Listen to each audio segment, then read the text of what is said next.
우리 전상호부님은 제가 조사를 미리 했어요. 예. 제가 MC를 봐야 되니까. 네. 유튜브도 봤고요. 언론에 나온 기사도 봤고 많은 분 봤는데 제가 딱 현장 가서 느낀 거는 실물이 훨씬 더 나았어요. 감사합니다. 본인도 마찬가지인 것 같아요. 여기 보니까 네. 신물이 혹시 나왔어요. 한번 같이 한번 연구해 봅시다. 어떻게 하면 더 방송에서 더 잘생겨질 수 있을지. 네. 근데 이게 코로나19 때문에 사실 이 비대면 행사도 많고 앞으로 사실 이 선거라는 게 이 뉴미디어에 좀 더 치중을 해야 될 수도 있는데 실물이 더 낫다는 건 단점 아닙니까? 이런 거 있을 수도 있겠죠. 방송으로 항상 보다가 실물을 네. 보니 훨씬 더 낫네. 그렇죠. 네, 그런 걸 좀 일단 유권자분들이 길에서 많이 만나셔야 될 것 같아요. 그렇죠. 네, 실물을 훨씬 나으시니까. 그래서 많이 돌아다니고 있어요. 자, 이거 보시는 분들도 아마 우리 전상호부님을 실제로 뵈면은 너무 놀라실 거예요. 아, 괜찮습니다. 물론 조명이 아주 큰 게 있긴 한데. 그죠? 자, 오늘 일단 두 콘서트를 함께 하고 있는데 여기 왜 나오셨습니까? 첫 번째로는 네. 제가 쓴 책을 알리기 위해서 정신이 없으면 내려놓아라. 책 한번 보여주시죠. 아, 네. 예. 아마 다 모르실 거예요. 유명한 책은 아니기 때문에. 네. 예. 이 책을 갖다가 좀 알리고 또 두 번째로는 내가 이 책을 왜 썼는지 네. 그리고 내가 가지고 있는 생각들과 왜 시장 선거에 나왔을까 아직 한 번도 자기에 대해서 보여주지 않았던 사람이 네. 이런 결심을 하게 된 계기는 무엇이었을까 그런 부분에 대해서 얘기하고 싶었습니다. 이 자리에 나오셔서. 그러면 일단 단도직입적으로 처음부터 한번 여쭤보겠습니다. 부산시장 예비 후보에 뛰어든 이유가 일단 있으실 것 같은데. 네. 사실 제가 처음에 이 시장 후보에 나왔던 이유는 네. 첫 번째는 우리가 가지고 있는 정치의 변혁과 우리가 가지고 있는 생각에 대해 전환이 필요하다. 네. 그러기 위해서는 이념과 정치를 어느 정도 분리해야 될 필요가 있고 현재 우리가 이 위기를 함께 헤쳐나가기 위해서는 네. 어느 정도 통합된 그런 이제 생각이 필요하다. 지금은 성별로 나눠져 있고 네. 나이로 나눠져 있고 지역으로 나눠져 있고 네. 여러 부분에 대해서 우리가 항상 가지고 있던 여러 가지 고민들과 이념적인 부분들에 의해 가지고 앞으로 나아가는 그 원동력을 어느 정도 잃었다고 봐야죠. 지금과 같은 위기 상황에서는 다 같이 힘을 합쳐가지고 나가야 될 때 네. 지금 저 같은 경우는 보수고 저는 그 안보라든지 아니면 자유경제시장 그냥 우리는 그 물건을 팔아서 먹고 살아야 되잖아요. 그렇죠. 예, 그래서 이제 뭐 수출에 의존하는 더 그렇죠. 국가니까. 네. 그렇죠. 그래서 우리가 자유경제 시장을 저는 맞다고 생각하고, 그렇죠. 예, 우리 농업국가가 아니기 때문에, 네. 그리고 또 여러 가지 그 안보에 대한 문제, 우리나라가 분단국가이기 때문에, 그 다음에 이제 기업이 대기업 몇 기업보다는 소기업, 중소기업들이 잘 돼가지고 그 네. 차이를 우리 시민들이 함께 가질 수 있을 때 더 많은 삶의 질이 행복해질 수 있다는 생각이 있기 때문에 네. 저는 보수고요.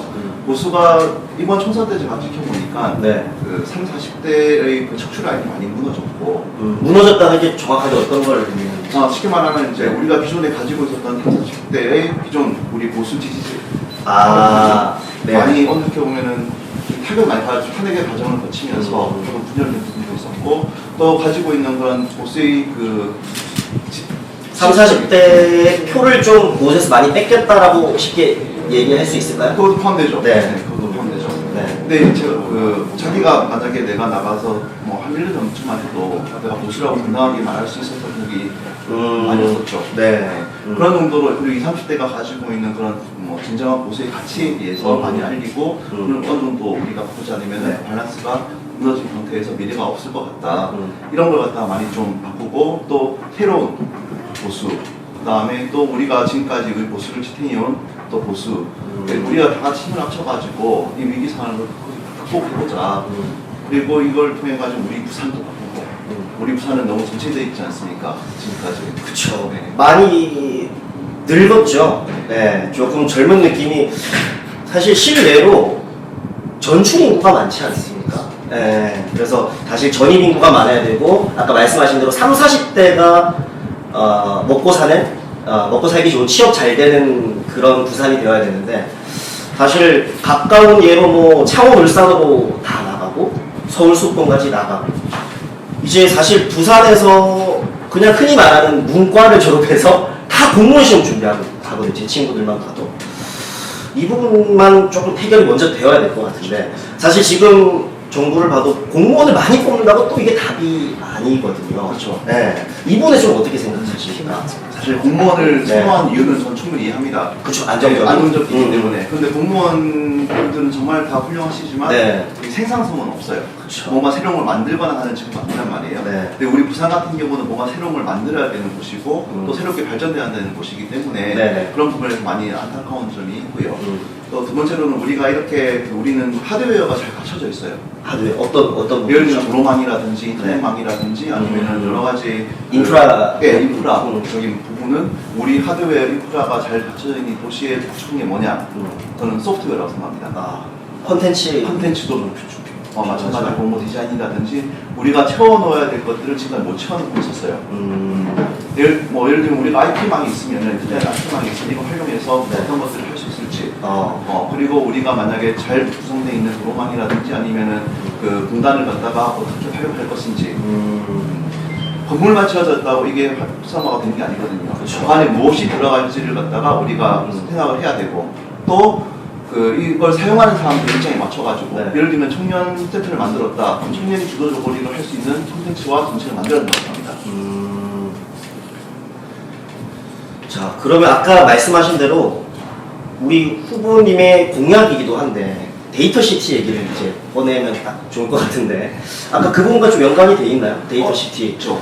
저는 보니까 스마트시티라는 부분도 다른 이제 정치인분에게 들은 적이 있는데 어떻게 다른지 사실 좀 모르실 수 있거든요. 네, 한번 좀 이야기해 주시면 좋을 것 같아요. 사실 스마트 시티라는 것은 네. 데이터 시티 바로 전 단계라고 보시면 되고요. 왜냐하면 스마트 시티라는 것은 기본적으로 우리의 삶을 질을 높이고 네. 또 여러 가지 다양한 부분에서 IoT 기술이라든지 빅데이터를 이용해 가지고 미리 예측할 수 있는 그런 시스템을 만들기 위한 하나의 전 단계고요. 네. 데이터 시티라는 것은 이런 스마트화 되어 있는 여러 부분들에서 그 데이터를 이용해서 헬스케어라든지 예방예약 예를 들면 병이 안 걸리게 할 수 있는 방법을 우리가 컨설팅해 준다든지 그 다음에 경제하는 시스템이라고 해가지고 핀테크 시스템을 통해서 우리가 여러 가지 거래가 이루어지면은 그 데이터를 우리가 다 활용해가지고 예를 들면 이게 지금은 아무런 가치가 없을 수가 있지만 거기에 가치를 줄 수 있는 여러 가지 시스템적인 방법들이 있어요. 잘 이걸 구조를 잘 만들어가지고 어떤 회사에서도 이런 데이터가 가치가 있고 정말 탐날 수 있는 그러면 이걸 물건이 탐이나야 살지 않겠습니까? 지금 뭐 구글에서나 쿠팡에서도 하고 있다는 그 어떤 소비자들의 어떤 빅데이터를 네네 그런 것과 비슷한 맞습니다. 네. 이게 그 민간 기업이 하게 되면은 어떤 네. 문제가 있냐면은 나의 개인 정보를 이용해서 민간 기업의 수입이 생기는 거에 대해서 우리가 어떻게 보면은 좀 거부감이 들 수가 있어요. 네. 하지만 공공기관에서 이 데이터들을 우리가 잘 만들어가지고 이 데이터를 이용해서 수익이 생기면은 데이터 제공자에게 돌려주는 쉽게 말하면은 내가 먹고 사고 이걸 사고 팔고 이런 모든 부분에 있어서 그 데이터들을 잘 가공해서 이 데이터를 이용하는 고객들이 있다고 한다면 그 사람들이 이걸 살 것이고 거기에 대한 가치를 갖다 우리가 받아왔을 때는 그 가치 제공자들한테 다시 돌려주는 거죠. 아 이제 이해가 되네요. 그러니까 이 민간 기업에서 보통 하고 있는 거를 사실 공공기관이 좀 늦잖아요. 네. 근데 이제 후보님과 함께 이 데이터시티라는 것이 민간 기업이 이미 하고 있지만 그게 완성되기 전에 빨리 우리가 먼저 선정해버리면 우리가 돌려줄 게 훨씬 많다는 거죠. 그렇죠? 민간 기업과는 다르게. 그것도 하나가 있고요. 네. 그 민간 기업 같은 경우는 본인의 기업에 대한 수익이 더 중요하기 때문에 한정적일 수밖에 없어요. 그렇죠. 굳이 나눠줄 필요는 없죠. 본인의 것들. 그렇기 때문에 구글이라든지 대기업 위주가 되는 것이고 그리고 프랜차이즈 위주가 되는 것이고 그럼 또 영세업자들. 그렇죠. 그리고 우리 정부에서 뭘 해야 되냐면은 영세업자들과 소상공인들에게 이런 네트워크를 깔아주고 그게 맞는 대기업에 쓰는 시스템을 갖다가 어떻게 우리가 시작할 수 있겠습니까? 할 수가 없죠. 다르거든요. 거기에 맞는 시스템을 우리가 만들어가지고 깔아주고 거기에 대해서 나오는 여러 가지 가치 있는 데이터들을 통해가지고 다시 그 부를 갖다가 돌려줄 수 있는 그게 이제 프리랜서를 높이는 방법이라고 생각합니다. 그럼 대기업에서 우리 후보님은 좀 질투하지 않을까요? 왜 괜찮냐면은 파이가 달라요. 달라요? 네. 서로 가져가는 것들이 다르다는 쉽게 말해 거죠. 서로 이제 그 원하는 방향성이 다르고요. 네. 두 번째로는 시장이 다르고요. 예를 들면은 뭐 삼성에서 원하는 고객의 니즈는 뭐냐면 삼성이 원하는 니즈가 뭐냐고 한다면은 핸드폰을 갖다가 많이 사용하는 고객들이라든지 생성시대가 좋아하는 콘텐츠 그리고 여러 부분에 있어가지고 어떻게 서비스 향상에 대한 부분과 뭐 이런 것들이 될 텐데 네. 시장 상인들은 원하는 건 그게 아니거든요. 아니면 시장에 진출하고자 하는 여러 가지 기업들이라든지 아니면 상인들이 보는 것은 또 다른 가치가 있는 거기 때문에 거기에 대해서 우리가 따로 분석이 가능하다는 거예요. 아, 그렇군요. 왜냐면 또 후보님은 또 길게 가시려면 대기업도 좋아하는 후보가 되어야 되고 네. 중소기업도 좋아하는 후보가 되셔야 되니까. 그렇죠, 그렇죠. 예. 사실 이런 데이터들이 대기업들이 원하는데 음. 쉽게 만들 수 있는 데이터는 또 아니거든요. 무조건 이게 돈이 많고 시스템이 잘 갖춰져 있다고 해서 금방 되는 것도 아니군요. 그렇죠. 이게 보편적이어야 돼요. 우리 예를 들면 한 회사가 사용하고 있는 그 물품이라든지 그런 것에 대한 모든 데이터도 중요하겠지만 네. 보편적으로 예를 들면 우리 연제구에 있는데 연제구에 있는 시민들이 어떤 경향의 소비 패턴을 가지고 있고 이 연제구에 사는 사람들과 해운대구에 사는 사람들의 소비 패턴이 어떻게 다른 것인가 이걸 통해 가지고 우리가 분석이 가능하고 또 어느 후에는 어떤 것들이 필요하다 네. 이런 것들도 알아낼 수가 있거든요. 테이스트 시티. 일단 아마 보시는 분들이 또 이런 질문이 올 수 있을 것 같은데, 우리 보시는 분들 중에 박세라님께서 질문해 주셨어요. 예. 근데 참 이게 중요한데, 우리가, 그죠? K-팝, K-뷰티에 이어서 요즘 유행하는 말이 K-방역이잖아요. 예. 근데 사실 뭐 얼마 전에 조금 K-방역이 백신이 조금 늦었다는 이유로 무너졌다란 말도 있고, 오히려 반대로 중국이 우리를 막는다라는 말도 나왔는데 현재 어떻습니까? 사실 이 분야에 대해서 조금 전문가이기도 하시고 좀 현 상황 어떻습니까? 앞으로 어떻게 내다볼 수 있을까요? 사실 이제 코로나에 관련돼 가지고 백신에 대한 문제가 있는데요. 네. 백신 같은 경우는 빨리 맞아야 되는 게 맞다 생각해요. 보급이 돼야 되는 게. 1차적으로 백신을 맞는다고 해서 육체적 면역이 완전히 생기지는 않을 수도 있어요. 왜냐면 RNA 바이러스거든요. 코로나 네. 바이러스가. 네. RNA 바이러스의 특징이 뭐냐고 하냐면은 변이가 자주 돼요. 네, 그래서 같은 감기에 걸리더라도 내내 또 걸리는 거죠. 그리고 거기에 대해 가지고 우리 항체가 한 6개월 정도밖에 없기 때문에 하지만 그보다 더 중요한 게 뭐냐면은 육체적 면역도 정말 중요해요. 이건 모든 사람이 받아야 되고 또 정신적인 면역도가 중요합니다. 정신적인 면역. 네. 그 부분 한번 더 되짚어 이게 주시죠. 뭐냐면은 네. 우리가 지금은 그 백신을 맞지 않고 있기 때문에 공포감이 있어요. 그렇죠. 네, 만약에 내가 사실 백신에 대한 음, 불안감도 있으신 분들이 있거든요. 네네. 이거 맞아도 안전한가? 이 부분에 대해서 한번 먼저 짚어주면 어떨까요? 이게 백신 같은 경우는 네. 두 가지가 있어요. 네. 그 라이브 어티니티라고 해가지고 살아있는 백신과 살아있는 백신? 네, 데드 백신, 죽은 백신. 죽은 백신. 네. 살아있는 백신 같은 경우는 우리 몸에 이제 살아있지만 이제 약화된 바이러스를 갖다가 투입해서 우리 몸에서 스스로 이겨낸 다음에 항체를 만들 수 있도록 하는 것이거든요. 이게 훨씬 더 효과적이긴 합니다. 네. 네. 하지만 문제가 뭐냐면은 그 면역성이 약하시거나 고령자이신 분들은 이 살아있는 아무리 약해졌지만 이게 어느 정도 영향을 줄 수도 있어요. 거기에 대한 대비가 필요하고요. 네. 또 두 번째로는 우리가 이제 죽은 바이러스나 여러 가지 바이러스를 우리가 그 수입해가지고 만든 것도 중요하지만 네. 이번에 이미 우리는 사르스도 있었고 메스를 거치면서 바이러스라든지 백신에 대한 필요성이 생겼거든요. 그렇죠. 근데 거기에 대한 대비를 갖다 많이 못하고 있었어요. 그렇죠. 제약회사 같은 경우는 신약 개발이 훨씬 더 어떻게 보면 로또 같은 거거든요. 그래서 거기에 많은 투자를 하게 되고 많은 이제 연구를 하는데 네. 백신 같은 분야 같은 경우는 지속적인 연구가 필요합니다. 그리고 한 번 할 때마다 뭐 계속 새롭게 새로운 백신을 만들어줘야 되고요. 네. 그래서 많은 투자가 지금까지 못 되고 있었어요. 항체 공장이라든지 그리고 항체에 대한 연구가 계속 되어야지 네. 우리나라 자체적으로 이런 백신을 만들 수 있게 되는 거고요. 지금 화이자라든지 뭐 아스트라제네카 모두가 다 이제 유럽이나 미국 기업들이 많잖아, 베이스. 네. 그런 것들을 그런 그 백신을 제조할 수 있는 자체적인 우리나라가 시스템이 갖춰져 있지 않았기 때문에 네. 지금과 같이 우리가 백신을 구하는데 힘든 상황이 많지 않나 그렇게 보고 있습니다. 우리가 스스로 어떤 백신을 만들고 그리고 사실 뭐 코로나19가 끝이 아니라고 많이들 얘기하지 않습니까? 여론에서. 그럼 앞으로 변이든 혹은 또 새로운 또 바이러스도 생겨났을 때 미리 우리 스스로가 준비를 해야 한다는 거죠. 적어도 공장은 있어야지 우리가 항체를 만들 수가 있거든요. 항체를 만들 수 있는 곳과 네. 항체를 다 사와야 되는 곳의 차이는 크겠죠. 근데 아까 그 백신이 나오면 무조건 먼저 맞아야 된다고 하셨는데 아까 제가 한 번 더 질문 드린 이유는 사실 주위에서도 그게 많이 이야기가 있거든요. 나는 무조건 맞겠다. 아니다, 나는 아직 불안하다. 좀 더 지켜보고 다른 사람들의 어떤 부작용이라든지 이런 걸 보고 맞겠다 하는데 우리 박사학위까지 받으셨지 않습니까? 네.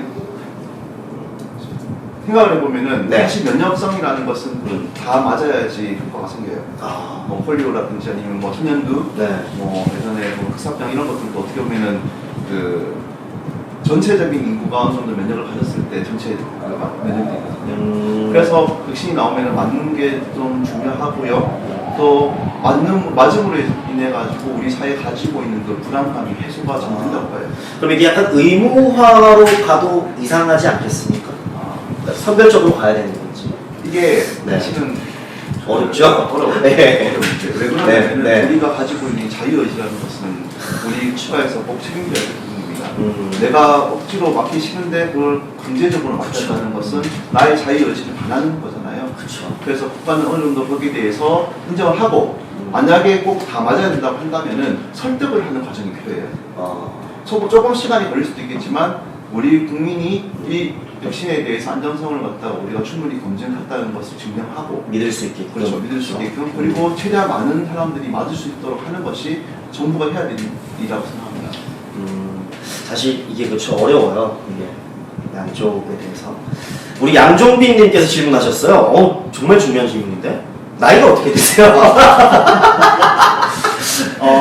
3일 전까지는 40만이었고요. 네. 네, 3일 지난 오늘은 41입니다. 이제 41. 이제 생일 지나면 만 40이 되네요. 이제 아직까지 만 39세. 그렇죠. 30대 후보님이시군요. 야, 아니, 부산이 여러분 이렇게 젊습니다.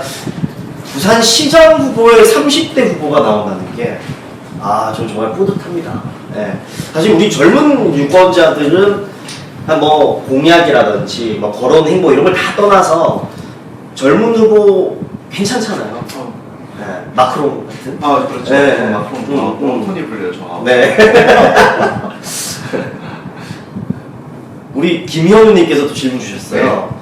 우리 회사 있으시니까 예. LF 에너지. 그렇죠. 회사는 누가 관리하나요? 여기 청문회인가요?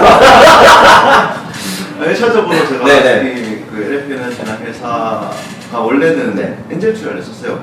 제가 그때 당시만 해도 이제 이 회사가 3년 동안 그 아이디어가 있었고 그 다음에 사이트도 있었고 여러 가지 있었는데 뭐가 없었냐면은 자금이 없었어요. 네.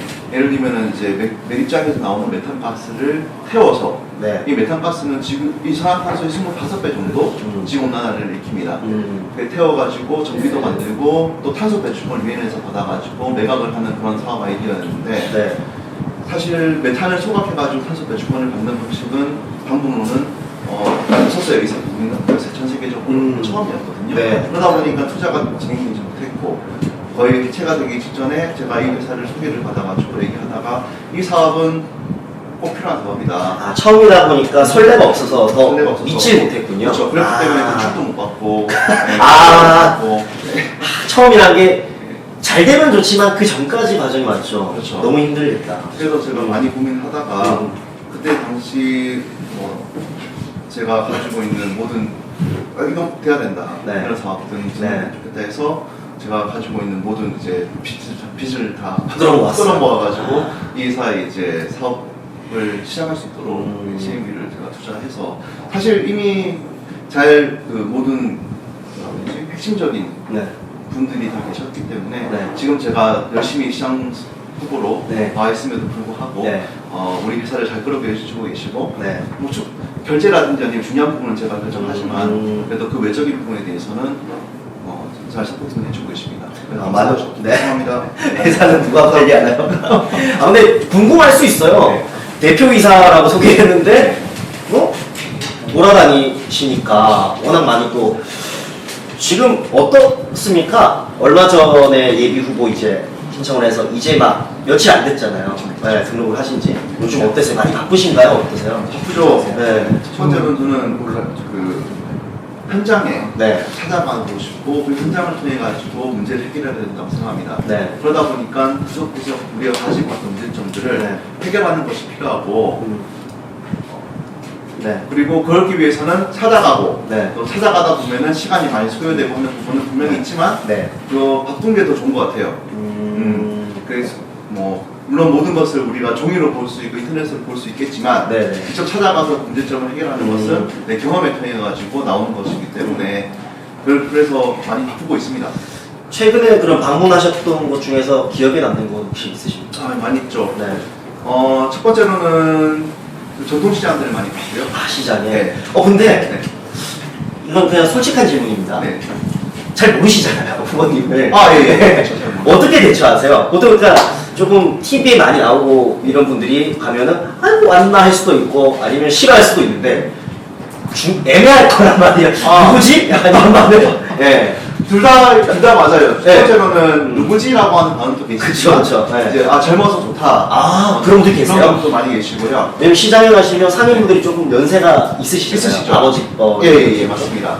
좋아하세요? 좋아하세요. 오. 첫 번째로는 이제 우리가 좀 바뀌어야 된다는 생각을 많이 하시는 그러세요? 분도 계시고 오. 또 두 번째는 현 국면에서 또 제가 국민의힘의 대표로 나오니까 네네네. 이제 국민의힘에 대해서 응원과 격려를 그쵸.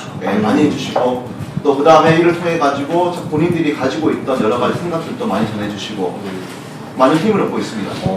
저는 이제 그 시장 상인분들하고 연세가 좀 있으신 분들은 네. 젊은 분이 오면 오히려 별로 안 좋아하실 것 같았는데 맞아주시네요. 네, 왜냐면은 어떻게 보면 그분들도 공통적으로 무슨 네. 생각이 있냐면은 네. 좀 부산이 변화했으면 좋겠다. 아, 뭔가 새로운 그 사업이 진행됐으면 좋겠고 네. 또 새로운 사람이 좀 나왔으면 좋겠다. 음. 네, 그런 생각을 많이 하고 계시는 것 같아요. 그럼 이제 그 부분이 사실 우리 전 후보님에 대해서는 그분들이 잘 모르시지만 네.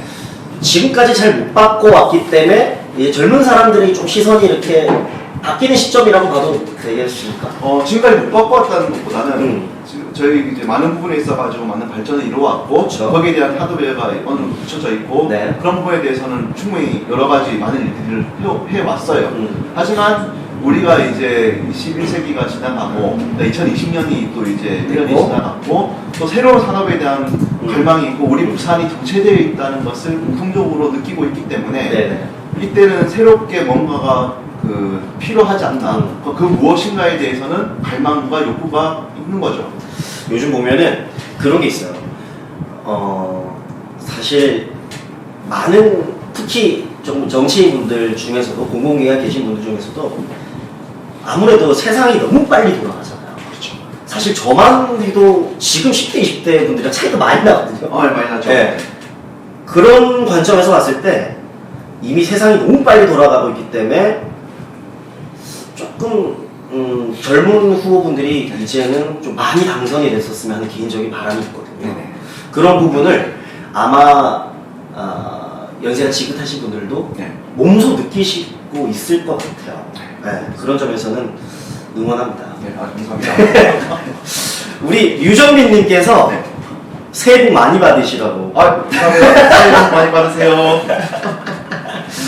우리 1월 1일에 뭐 하셨습니까? 12월 31일 뭐 저녁이라든지 새해 때? 새해 때는 제가 이제 가덕도를 가덕도에 가셨어요? 네, 가덕도 방문하고 그러면 지금 가덕도가 신공항으로 이제 많은 이야기가 오가는데 네. 그거 관련돼서 가신 분은 다른 문제로 가셨어요? 아니요, 신공항의 사이트를 직접 보고 싶었고요. 보고 싶고 네. 눈으로 직접. 예, 예. 네. 그리고 사실은 아침에 이제 뭐 봉어사와 그다음에 남천통당 종교계를 좀 방문하고 싶었는데 어떤 식으로 우리가 그날 사실은 코로나 때문에 네. 예배도 없었고 뭐 절도 없고 그다음에 해운대 해변과 광안리 해변도 다 그렇지, 다 막아놨더라고요. 네, 네네.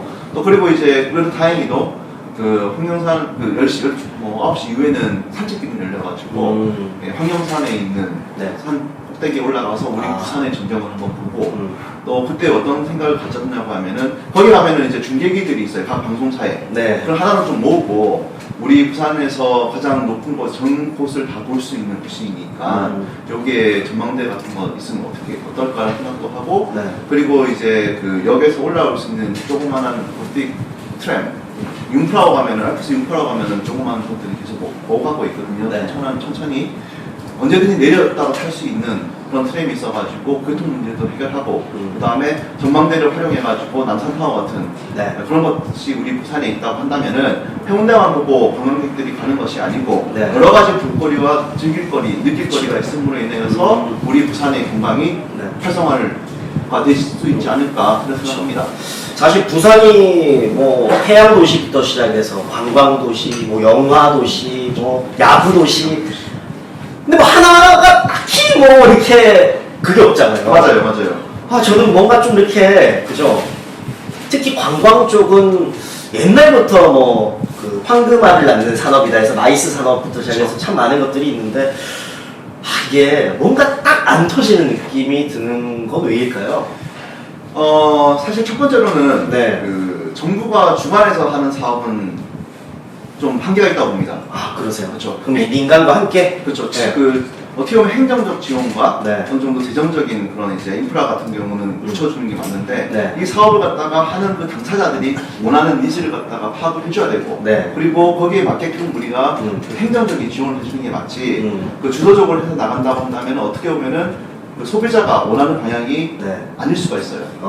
근데 그것을 알기 위해서는 그 사업을 통해 가지고 어떠한 이제 직접적인 이해관계가 있는 분들이 그걸 제일 빨리 캐치를 할 수가 있어요. 그럼 그분들의 이야기를 우리가 많이 귀담아 듣고 또 정책적인 부분이라든지 아니면 새로운 아이디어들을 잘 촬영해가지고 네. 변화를 할 수 있어야 되고 네. 그리고 그 특히 이제 공무원분들 같은 경우는 그 계속 바뀌는 게 문제가 많아요. 어떤 프로젝트가 관광과에 있다가 또 다른 과에 가고 네. 네. 그렇기 때문에 하나의 프로젝트를 갖다가 올리시되거나 어느 정도 규모 이상의 기간 이상의 그 시간과 자금이 소요되는 그런 프로젝트 같은 경우는 길게 봐야 되고 담당자들이 이 프로젝트를 마칠 때까지 그걸 핸들링 할 수 있어야 돼요. 그렇죠. 네. 대신에 이 사업이 끝나고 나면은 인센티브를 충분하게 줄 수 있도록 하면은 뭐 여러 가지 자기가 하고 싶은 분들이 계실 거 아니겠습니까? 아 내가 이 사업을 갖다가 완성시켜놓고 거기에 대한 인센티브가 있다고 한다면은 여기에 내가 가지고 있는 영향을 쏟아부을 수 있겠다. 그런 분들이 많이 계시면은 충분히 많은 사업들이 성공적으로 진행될 수 있을 것이라고 저는 생각합니다. 그러니까 이제 우리 정치권이나 또 기관에 계신 분 똑같은 것 같아요. 나 어차피 몇 년 있다가 가는데 당장 보이는 성과에 어쩔 수 없이 사람이 좀 그렇죠. 길게 볼 수가 없잖아요. 그렇죠.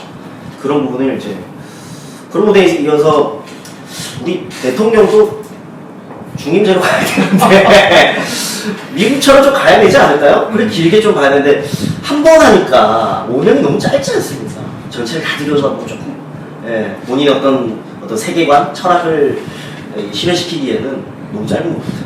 사실 그 부분은 저도 동의합니다. 네. 네, 그래서 뭐 3번까지 아니더라도 2번 정도. 네, 2번 정도는 네. 해야지 자기가 가지고 있는 정치적인 그리고 경제적인 네. 그 철학을 네. 또 실현시킬 수 있다고 네. 생각하고 또 중간에 그 리더가 바뀌면 또 많은 부분이 다시 그렇죠. 돌아오기 때문에 네.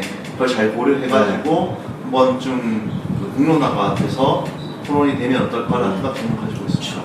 이게 좋은 정책이더라도 당이 바뀌면 이 당에서 하던 건데 맞아요. 그럼 옆에서 저라도 그럴 것 같아요. 이거 하시면 안 됩니다. 지난번에 뭐 하던 건데 우리가 이어나가면 되겠습니까? 국민들이 뭐라는 줄 이렇게 할 것 같아서 네. 이게 참 좋은 정책이라는 건 아는데 이 마음속에 갈등이 클 것 같아요. 그래서 우리 시장은 2번, 3번까지 간 2번? 3번까지. 3번까지 그쵸. 이렇게 돼야 돼요. 대통령도 이렇게 돼야 된다고 하고요. 네.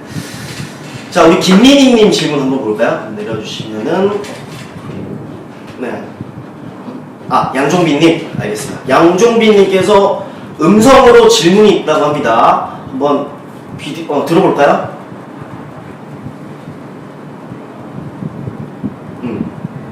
질문 한번 해주시죠. 소리가 나오고 있나요? 이게 줌이다 보니까 예. 좀 들릴 수가 있습니다. 후보님 안녕하십니까? 안녕하십니까? 후보님 저 다름이 아니고 질문이 하나 있습니다. 네네. 그 계속 청년을 강조하고 계시는데 후보님 같은 경우에도 청년 후보시지 않습니까? 네네. 다른 후보님들하고 혹시 차별화되는 후보님만의 강점이 있는지 청년으로서 한번 말씀해 주시면 감사하겠습니다. 그거는 제가 이렇게 설명드리면은 저는 전다고 해서 청년의 강점이 있다. 그건 좀 아닌 것 같고 네. 어떤 강점이냐면 저희는 전 네트워크 세대라고 생각해요. 네트워크 세대. 네, 예전 딱 20년 전에 우리가 386 세대가 있었고 네. 그게 이제 민주화 세대고 그 네. 이후에 어떤 세대가 만들어졌냐면은 바로 그 네트워크 세대거든요. 네. 그게 뭐냐면 1차적으로 우리가 이제 그 80년대생, 70년대 뭐 후반 80년대부터 뭐가 생겼냐면은 1차적으로 민주화 분쟁이 끝났어요. 네. 저희 그때 이제 초등학교를 들어갔죠. 어. 그래서 이념적으로는 많이 분리가 돼 있지만 그 이후에 또 뭐가 생겼냐면 우리가 다 그 퍼스널 컴퓨터, PC, 네. 컴퓨터를 갖다 우리가 다 가지기 시작했어요. 근데 컴퓨터가 보급이 되면서 뭐가 생겼냐면은 네트워크가 생깁니다. 네. 인터넷이라든지 네, 네. 그때만 해도 뭐 천리안, 뭐 하이텍, 하이텍, 두루네. 맞아요, 맞아요. 싸이월드가 시작이고 아, 싸이월드. 네, 네. 싸이월드도 되고 네. 그 전에 뭐 여러 가지 이제 우리는 그것을 겪고 메신저. 메신저, 드림이지 지미, 뭐 네, 버디버디. 뭐 있었어요. 뭐 네이트원, 네, 네이트원. 그다음에 뭐 MSN 메신저, MSN 하죠. 그쵸, 싸이월드, 싸이월드. 예.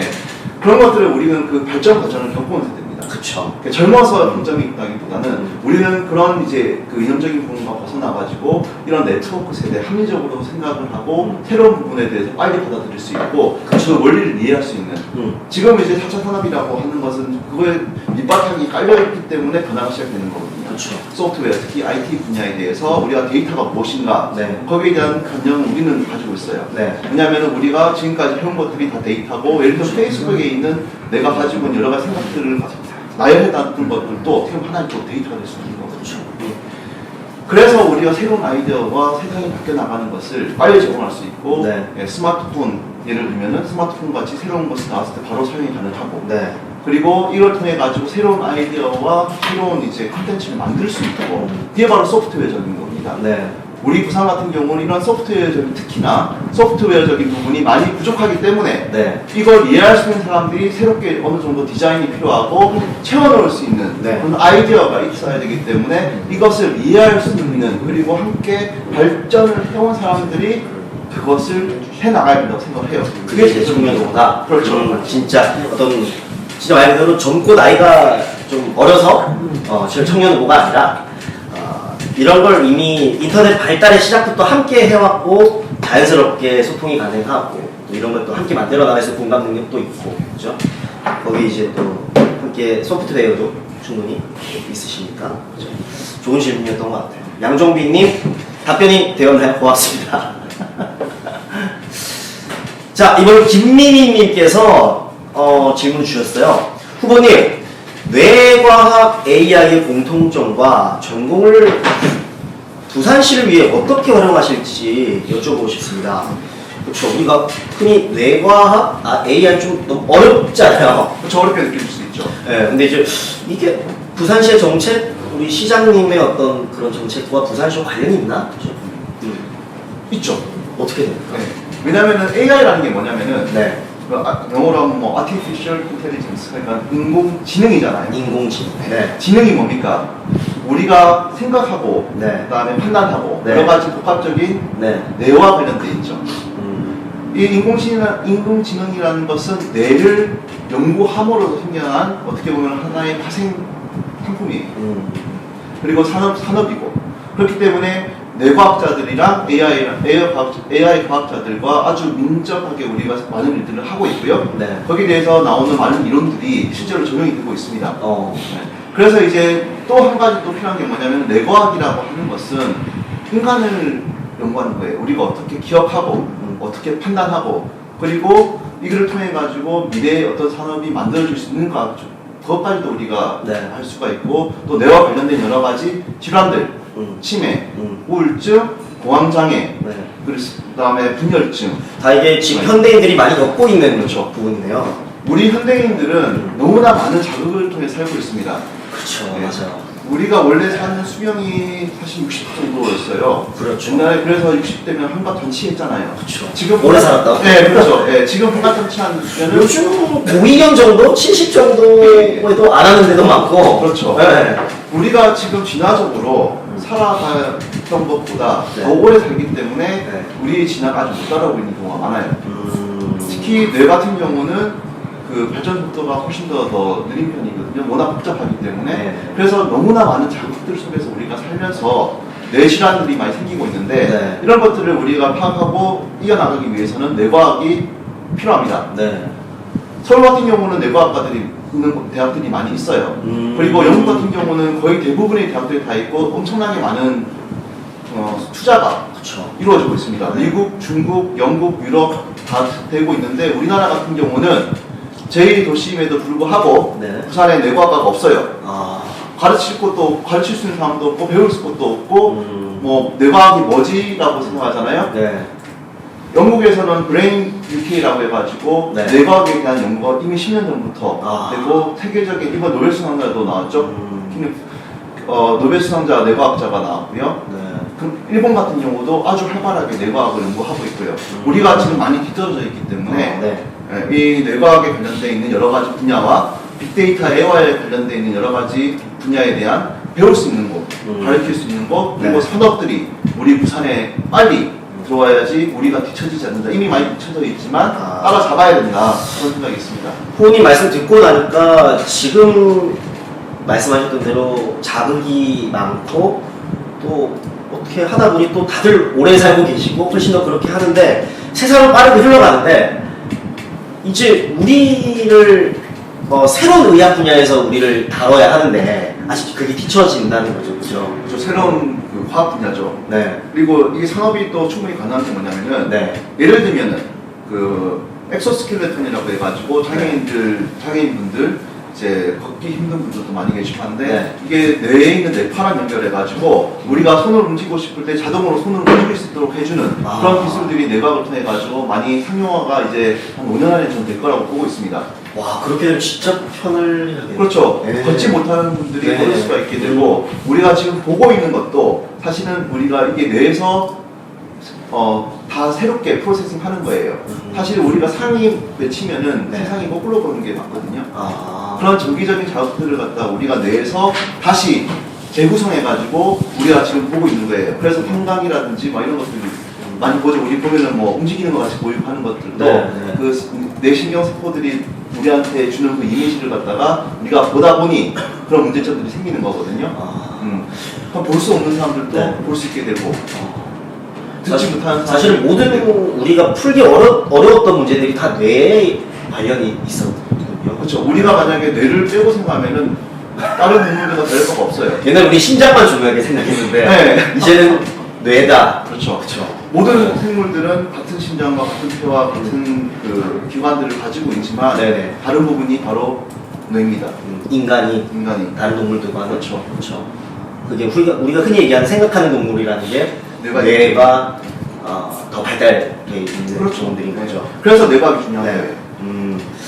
자, 근데요, 제가 후보님 한번 찾아보면서 네. 사실 제일 신기했던 부분이 있었거든요. 사실 중요한 부분이기도 한데, 얼마 전에 유튜브에서 화제가 된 분이 있었잖아요. 스티브 유가 있었는데. 아, 예. 그분이 군대 하나로 참, 그죠? 많은, 아직도 뭐, 사실 이게 큰 문제가 아니다, 들어와야 된다. 아니다, 그분이 들어오면 앞으로 젊은 사람들 누가 가려고 하냐. 네네. 그런 문제도 많은데, 보니까 자원 입대를 하셨더라고요. 아, 예. 사실 솔직하게 말하면 우리 젊은 사람들은 안 가고 싶으면 안 갈 수 있으면 안 가는 게 좋다고 생각을 하는데, 왜 지원하셨습니까? 아, 네. 이게 사실은 그 군대라는 것은 네. 저는 한 번도 뭐 네. 해야 된다, 네. 안 해야 된다 이런 걸 생각한 적이 없고 그 당연한 의무이기 때문에 네. 예, 뭐 제가 항상 생각했던 건 뭐냐면은 군대라는 것은 초이스가 아니다, 시간 선택이 아니고 내가 당연히 해야 되기 때문에 그런 거고. 그쵸. 그리고 이제 보니까 박사학위 과정을 시작하기 전에 네. 그때 28이었는데 네. 아니다, 조금 더 늦어지면은 내가 군대 가서 그 시간을 놓칠 수도 있겠다. 그래서 빨리 군대를 해결하고 시작해야 되겠다고 해가지고 시작하기 전에 들어와가지고 군대를 간 거고, 그때 당시에 시민권을 받을 수 있는 자격이 됐었는데 영국 시민권을 받는 자격을 포기한 거죠. 네. 예. 사실 그거 받으면 안 가도 되는. 그거 받으면은 안 가도 되지만 네. 저는 대한민국 국민으로 자격이 없는 거죠. 그럼 이미 그때부터 어떤 이 정치적 행동을 생각하셨다고 봐도 됩니까? 아, 아니요. 그때는 네. 정치랑은 전혀 상관없이 없이. 예. 저희 아버지께서 또 이제 사학과 교수예요.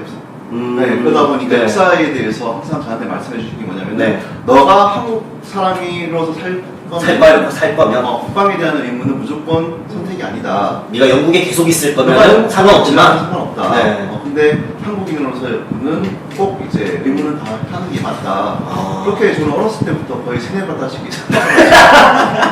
당연히 가는 거였어요 저는. 아 그럼 한 번도 뭐 요거 내가 조금 안 가도 되지 않나라는 생각이 전혀 없었고 자연스럽게 네. 아버님의 영향이 좀 컸군요. 그리고 이제 저도 그렇게 생각해요. 아 왜냐면 제가 의무를 다 해야지 네. 국가에 요구를 할 수가 있잖아요.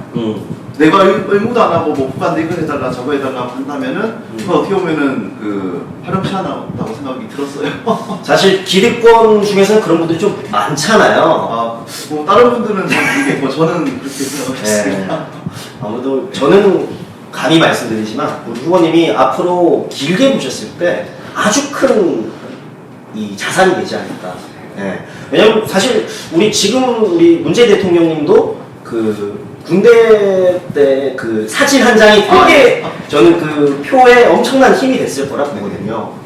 그래서 그것도 나중에는 네. 저는 네. 재밌었어요. 그때 용산훈련소에서 조교로 네. 20일이었는데 있으면서 많은 친구들과 훈련병들이 항상 많이 들어가요. 그 친구들이 가지고 있는 생각들 같이 함께 생활하면서 네. 우리 젊은이들이 청년들이 어떤 문제점을 갖고 있는지 그리고 다양한 사람들을 만나면서 어떤 생각을 가지고 살아가는지 고민은 무엇인지 그 항상 같이 그 많은 네. 걸 교감하고 배웠기 때문에 저는 군대에 있었던 시절이 있었기 때문에 네. 내가 한국에서 이렇게 돌아와가지고 네. 사는 것이 정말 그 편안하고 또 이제 빨리 내가 이걸 이해할 수 있는 경험을 했구나. 그게 너무 좋았습니다. 좋고 지금도 좋다.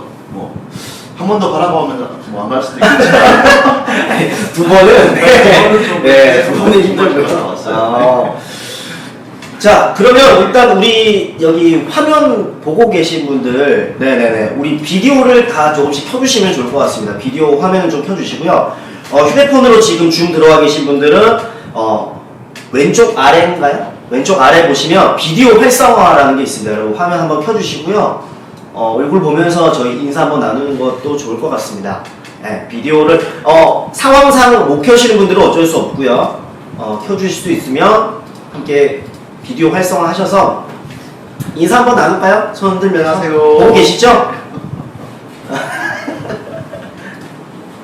네, 나머지 분들은 좀 상황상 이제 켜실 수가 없나봐요. 계신 분들. 중간중간 우리 후보님 뭐 응원하는 한마디도 괜찮고요. 또 궁금하신 거 즉석에서 질문하셔도 됩니다. 네, 질문하셔도 되니까 이렇게 해주시고요. 자, 우리 근데 오늘 북콘서트인데 후보님께서 너무 말씀 잘하셔서 예. 사실 책 얘기를 제대로 아직 한 번도 안 했어요. 그러네요. 네, 책 어떻게 쓰시게 되셨습니까? 계기가 있었을 것 같은데. 네, 첫 번째로는 제가 그 네. 영국에 13살 때 갔어요. 만 13세. 중학교 1학년 겨울 방학 때 이제 부모님을 좀 설득해가지고 부모님께서 권유하신 게 아니요, 아니죠? 제가 이제 저희 부모님 오히려 이제 고등학교 마치고 아. 가는 게 맞다고 생각하셨고 대학교 때 가라. 예, 네. 저는 이제 아니다. 나는 그 사실은 저는 이제 영국의 문화와 시스템을 좀 배우고 싶었어요. 중학교 1학년 때 그런 생각을 하나요? 그 뭐 계기가 있었어요. 예를 들어서 뭐 어떤 책을 본다든지 네, 어떤 맞아요. 영상을 보다가 그런. 먼 나라 이웃 나라를 제가 이원복 이원복 선생님의 그때 유행했잖아요. 그죠. 사실 그 책을 보면서 이제 아, 꿈을 키웠고 네. 그때 당시 미국을 많이 갔어요. 네. 유학이 풀린 지 얼마 안 그렇죠. 영국은 많이 안 가던 영국은 세대죠. 갔었어요. 미국이나 뭐 네. 호주, 캐나다. 그렇죠. 네. 그렇죠. 그래요. 미국 같은 경우는 제가 생각했을 때 그 우리나라에 비해서 훨씬 더 터도 넓고 네. 인구가 많기 때문에 네. 시스템적으로 우리가 봤을 때는 우리나라 가기는 벤치마킹 하기 힘든. 다르다. 다르기 때문에 이 정책을 갖다 우리나라에 갖고 왔을 때 네. 얼마만큼 소용됐을지를 생각한다면 영국이 훨씬 더 맞다. 아. 네, 또 검증돼 있었잖아요. 뭐 어. 당시 대영제국 편을 보면서 내가 어떤 생각을 했냐면은 이렇게 조그만 나라가 세계를 지배하기 위해서는 효율적이어야 된다. 그리고 시스템이 잘 맞춰져 있어야지 된다. 그럼 이 시스템을 내가 배워가지고 네. 한국에 와서 좀 도움이 되는 사람이 되고 싶다. 그때도 그럼 어떻게 좀 정치라는 생각은 없었지만 없었어요. 네. 그냥 어쨌든 그 문화와 시스템을 우리나라에 좀 도입하고 싶다. 그렇죠. 그걸 중학교 1학년 때 하셨다고요? 그때는 제가 다 왜 중2병이라고 본인이가 어른이라고 생각하잖아요. 그쵸. 좀 컸다고 생각하는. 네. 어른이니까 내 갈 길은 내가 개척하겠다. 와, 그 얘기를 그럼 부모님께도 그대로 이렇게 말씀하셨어요? 그렇죠. 네. 어떤 반응이셨습니까, 부모님께서? 아님 밤중에는 뭐지? 부모님께서 좀 당황스러워하는. 네, 맞아요. 그래서 제가 문화고 와가지고 네. 내가 가고 싶은 중고등학교 팜플렛을 다 갖고 와가지고 영국에 있는? 네. 영국 문화원들이 있었어요. 왜 그 유학 문화원들이 있었어요. 그 가면은 그 각 학교에 팜플렛 같은 거 꽂아놓고 뭐 입시호강 같은 뭐 그런 건가요? 그렇죠. 그래가 중고등학교들 뽑아와가지고 네. 보여드리면서 네. 내가 가고 싶은 데는 여기다. 네. 그랬더니 이제 처음에는 사춘기구나라고. 얘가 이러다 알겠지. 근데 내가 준비하게 또 하니까 한번 가보자. 영국이랑 같이 한번 가보자 해서 이제 있었죠. 근데 그러면 그 나이에 네. 부모님은 계시고 가족은 있고 혼자 부모님 걱정하셨을 것 같은데. 이게 어떻게 했냐면은 네. 제가 이제 영국에 도착해가지고 제가 가고 좀 여행도 좀 하면서 네. 고등학교 둘러본 다음에 네. 한국 돌아가는 마지막 날에 저희 어머니가 이제 호텔 방에서 네. 어떨래? 같이 한국 돌아갈래? 아니 여기 남을래? 물어보셨어요. 그때 크리스마스 이브 바로 다음날이에요. 25일 바로 크리스마스 바로 다음날이에요. 얘가 한번 직접 가서 네. 한번 떠본 거군요. 그래서 본인도 이게 마음에 들었나 봐요. 그러세요? 네. 이제 너 여기 남을래? 아니면 돌아갈래라고 해가지고 진짜 마지막 결정. 네. 그럼 돌아가면 그때 생각이 드는 게 돌아가면 또 언제 올지 모르니까 난 남겠다. 네. 와 근데 쉽지 않을 것 같아요. 그래서 그 다음날 이제 부모님은 다 한번 돌아가시고 동생이랑 저만 이제 그 수트케이스에 뭐 티셔츠 몇 장이랑 청바지랑 이제 신발 하나 들고 한국 돈으로 한 100만 원 정도 딱 들고 이제 학교를 찾아가가지고 그 전에 이미 인터뷰는 다 했었어요. 인터뷰만 해가지고 들어갈 수 있는 학교가 있었고 시험 쳐서 들어갈 수 있는 학교가 있었는데 영어가 안 되니까 인터뷰해가지고 제가 그 부장 선생님을 설득이라기보다는 왜 영국에서 여기 학교에서 공부하냐 해가지고 나는 이 학교가 가지고 있는 전통과 영어가 안 되니까 말이 통역사분이 계셨고 통역사분이 계셨죠. 그래가지고 영국의 문화를 배우고 싶기 때문에 나는 이 학교에 가고 싶다. 그리고 이 학교를 시험 안 쳐도 된다. 그랬더니 그 선생님이 알았다고. 아니 그러면 저는 유학을 안 가봐서 그런데 그 학교에 있는 이제 또래 친구들은 보통 우리 후보님 같은 생각으로 온 친구들이 많습니까? 아니면 그냥 부모님의 권유로 온 친구들이 많습니까? 제가 갔을 때만 해도 한국 여학 선생님이 거의 없었고요. 그래요? 있어도 뭐 아시아권 친구들이 있었죠. 일본 친구들. 일본 친구들. 홍콩에 되게 많았어요.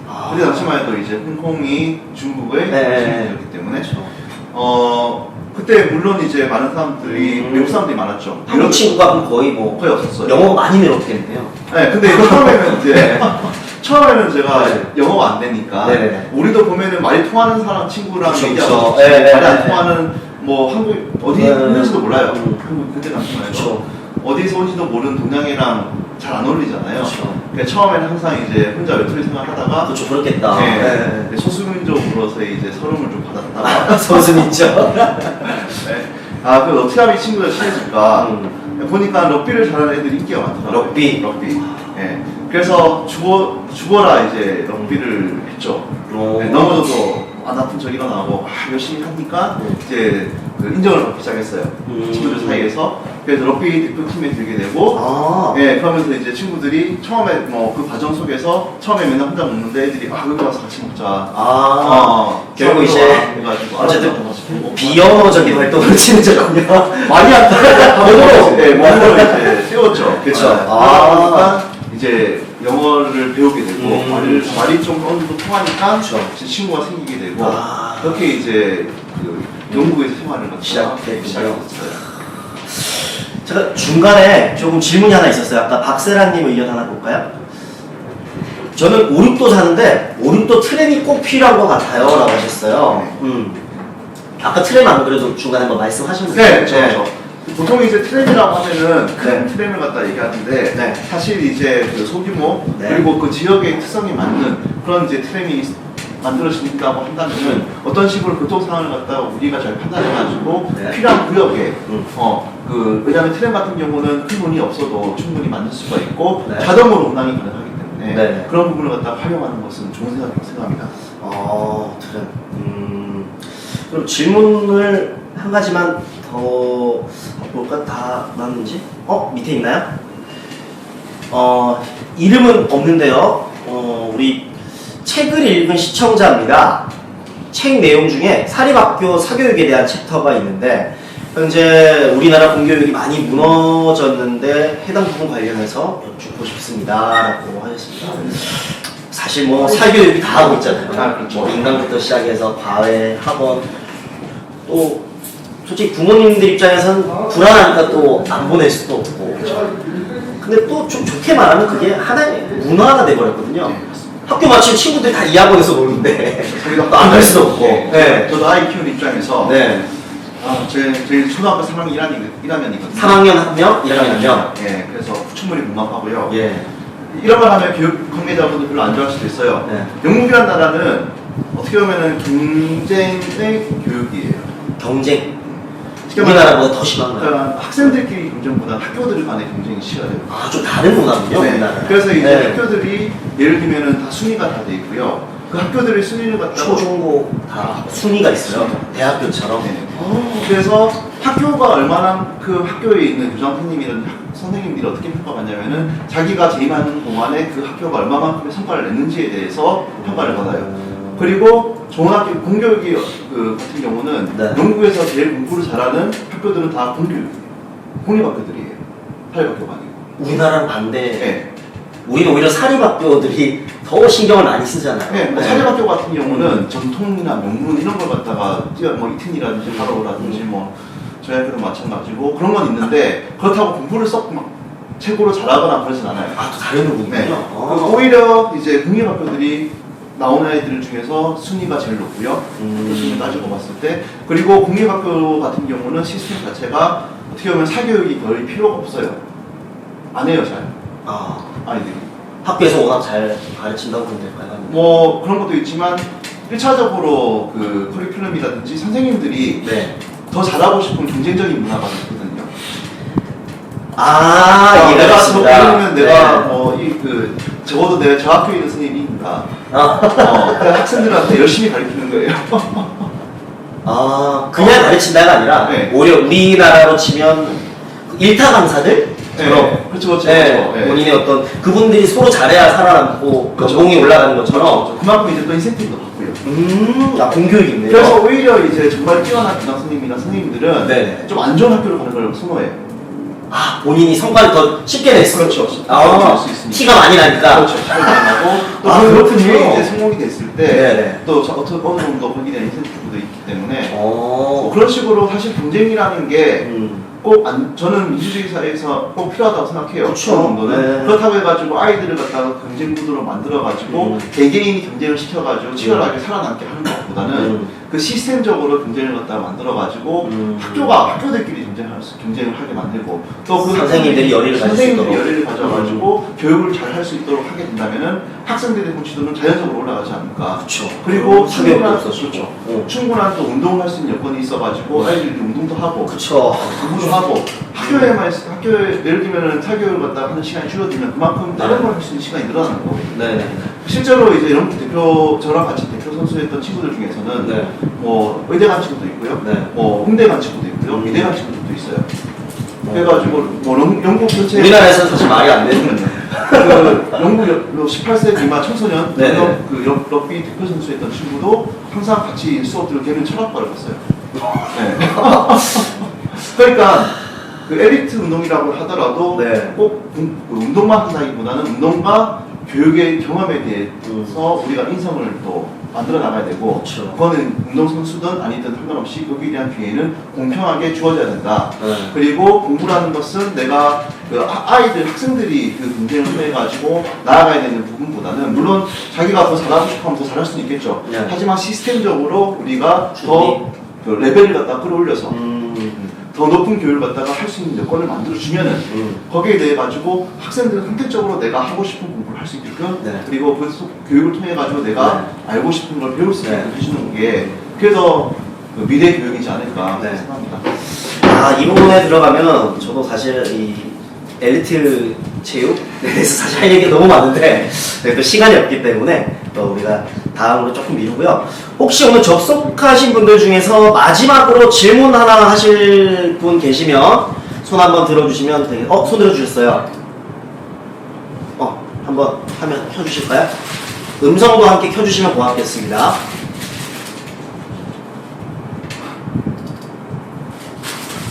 전사 내리고 굿 콘서트 축하드립니다. 감사합니다.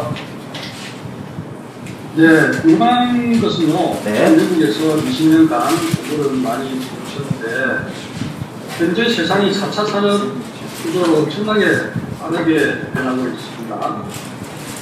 그리고 부산이 계속적으로 지속 가능하려면 청년들이 모여야 한다. 이런 시민 모두가 다 그렇거든요.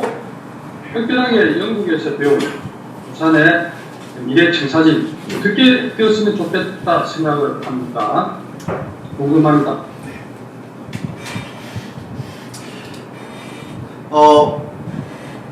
영국에서 제가 이제 아주 충격적으로 아니면 정말 흥미있게 봤던 게 뭐냐면은 그 이미지 메이킹과 그다음 소프트웨어적인 부분에서 아주 큰 강점을 가지고 있어요. 어떻게 되냐면 브레인 UK라든지 아니면 UK라는 그 하나의 그 국가와 그리고 런던이 한 도시를 갖다가 하나의 상품화 시켜가지고 그 안에 새로운 소프트웨어를 만드는데 거기에 연결되어 있는 많은 산업들이 융합돼서 녹아날 수 있게끔 그런 정책을 갖다가 만들거든요. 우리 부산 같은 경우도 바다가 있고 산이 있고 도로가 있고 사람이 있어요.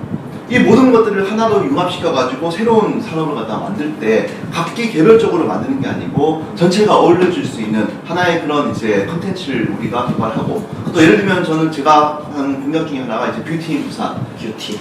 아름다운 도시 부산에 오면은 당신은 아름다워질 수 있습니다.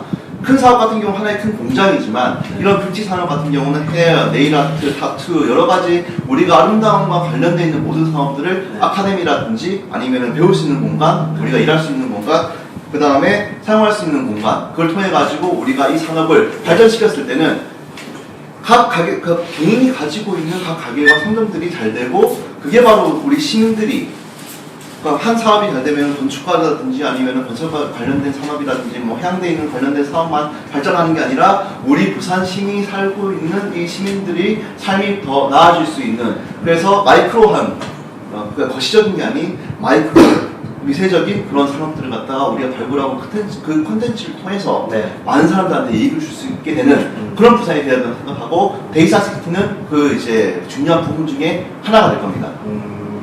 이걸 만들 수 있는 뷰티 부산 만들 수 있는 게 이제 데이터 시티를 기반으로 하나 융합된 부산을 만드는 거죠. 모든 산업들이 연결이 되고 잘 될 수 있는. 혹시 질문해주신 분 이 답변에 의해서 또 혹시 뭐 말씀하실 게 있으시면 해주셔도 됩니다.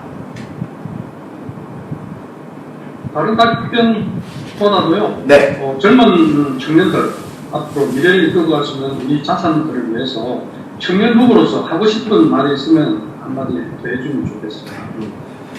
네, 제가 한마디 감히 드린다면 젊음은 도전입니다. 저는 항상 도전을 해왔고 새로운 것에 사실은 도전하는 것을 꺼리지 않았어요. 그렇기 때문에 어떻게 보면 더 많은 경험을 할 수 있었고 그것을 통해서 내가 가지고 있는 생각과 그리고 이제 철학이 많은 변화가 있었고 그게 굳어져 가고 있습니다. 자기가 하고 싶은 게 있는 거에 대해서 너무 많은 생각을 하고 고민하는 것보다는 한번 해보는 그게 이제 젊음이라고 생각하고 절대 실패를 두려워하지 말라. 그리고 그 실패를 통하면은 우리가 그 미래에서 새로운 것을 할 때 그 실패를 통해 가지고 더 나은 성공의 길로 갈 수 있다고 생각하고요. 그리고 이제 저 같은 경우는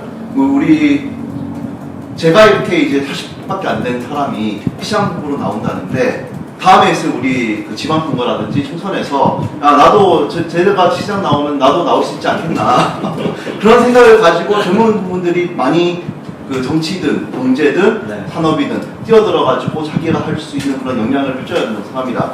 사실 이제 그 보통 제가 뭐에 비유하냐면은 원래 둥지에 새가 처음 날 때 부모 새가 아기 새를 갖다가 둥지에 밀어줄 수는 있지만 날개짓은 아기 새가 하셔야 돼요. 그렇죠. 네, 처음 날 때는 내가 날개짓을 해가지고 공을 들여가지고 최선을 다해야 되는 거지 날개짓을 하는 방법까지는 알려드릴 수 있지만 날 수 있는 방법은 본인이 터득을 해야 됩니다. 네, 그래서 둥지에서 떨어지는 것을 두려워하지 말라. 그리고 젊음이 가지고 있는 가장 큰 가치인 시간, 네. 그리고 우리가 살아갈 시간에 대해서 충분하게 경험해보고 실패해보고 나아가보자, 그리고 같이 해보자, 뭐 그렇게 얘기하고 싶습니다. 충분한 답변이 되셨습니까? 잘 된 것 같습니다. 네, 아유 감사합니다, 감사합니다. 사실 이게 마지막 질문이었는데 네. 우리 시청하고 계신 분께서 또 질문을 너무 잘해줘서 이미 된 것 같고요. 그러면 마지막 질문을 이미 해주셨기 때문에 추가 질문 한 분 더 하신다고 합니다. 우리 양종빈님께서 한 번 더 질문해 주신다고 하거든요. 이 질문 듣고 마치도록 하겠습니다. 말씀해 주십시오. 네, 후보님. 안녕하십니까. 잘 들었습니다. 다름이 아니고 마지막으로 네. 저희 젊은 애들 지금 많이 듣고 있는 걸로 알고 있는데 젊은 친구들도 그렇고 새해 맞아가지고 화이팅 한번 해주셨으면 좋겠습니다. 알겠습니다. 자, 우리 부산의 미래를 위해, 또 부산의 젊음의 미래를 위해 다 함께 나아가면 올해는 흰손이 되잖아요. 네. 네. 흰손을 울직하게 걸어가는 동물입니다. 네. 우리 다 함께 울직하게 이 위기를 극복하고 새로운 부산을 위해서 파이팅 하겠습니다. 하나, 둘, 셋, 파이팅! 아, 좋습니다, 좋습니다. 야, 마지막 질문이 뭘까 했는데 너무 좋아요. 확실히 네. 이 유권자분들도 후보님을 따라간다는 게 다들 센스가 있으세요. 왜냐면 우리가 마지막에 해야 될 걸 다 해주셨어요. 자, 오늘 그러면 우리 부산광역시의 보궐선거 부산시장 예비 후보로 나오신 우리 국민의힘 우리 전성아 후보님이었고요. 마지막으로 한 말씀 해주시면은. 예. 네. 뭐 아까 전에 좀 하셨지만. 했지만, 네.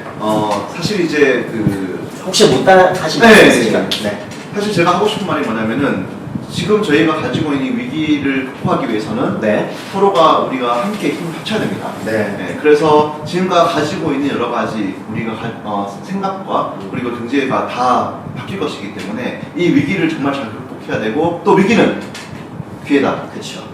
이를 통해서 우리 산업이 변화가 되고 또 더 나아가는 부산이 될 수 있도록 저도 최선을 다하겠습니다. 그러니 여러분도 최선을 다해 주셔가지고 한번 우리 부산과 우리나라를 한번 바꿔봅시다. 감사합니다. 파이팅!